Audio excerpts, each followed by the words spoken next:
તેનાલી રામ અને જાદુગર.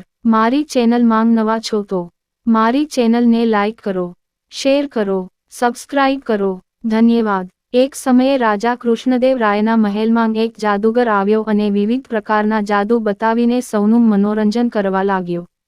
તેનો જાદુ જોઈને દરબારમાં હાજર દરેક લોકો ખુશ થઈ ગયા. જાદુગરને તેના જાદુઈ પરાક્રમ પર ખૂબ ગર્વ હતો.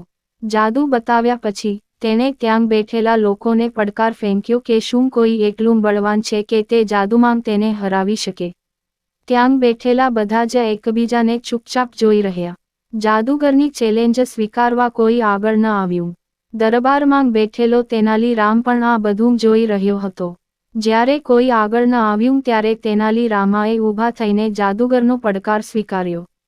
તેનાલી રામે જાદુગરને પૂછ્યું, હું જે કંઈ બંધ આંખોથી કરી શકું છું, તે તમે ખુલ્લી આંખે કરી શકો છો. અહંકારી જાદુગર હસતાં બોલ્યો, આમાં શું મોટી વાત છે, હું ખુલ્લી આંખે ચોક્કસ કરી શકું છું. જાદુગરની વાત સાંભળ્યા પછી તેનાલી રામ દ્વારપાલ પાસે ગયો અને તેના કાનમાં કંઈક ફફડાવ્યું. તેનાલીની વાત સાંભળીને દ્વારપાલ બહાર ગયો અને પોતાની સાથે મુઠ્ઠીભર લાલ મરચાંનો પાવડર લાવ્યો. પછી તેનાલીએ આંખો બંધ કરી અને આંખો પર મરચાંનો પાવડર નાખવાનું શરૂ કર્યું. તેનાલી મરચું ઉમેરતાં હળવેથી હસતી રહી. પછી થોડી વાર પછી તેનાલીએ તેની બંધ આંખો ધોઈ અને તેને ખોલ્યા પછી જાદુગર તરફ જોયું અને કહ્યું, હવે તમારે ખુલ્લી આંખોથી આ કરવું પડશે. જાદુગરે પોતાની હાર સ્વીકારી લીધી અને માથું નમાવીને ત્યાંથી ચાલ્યો ગયો. રાજા સહિત દરબારમાં બેઠેલા દરેક જણ તેનાલીથી ખુશ થઈ ગયા.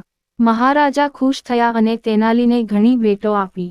વાર્તામાંથી બોધ: વ્યક્તિએ ક્યારેય પોતાની પ્રતિભા પર ગર્વ ન કરવો જોઈએ. વ્યક્તિનો અહંકાર હંમેશા તેને હરાવી દે છે. પૂરી વાર્તા સાંભળવા માટે ધન્યવાદ.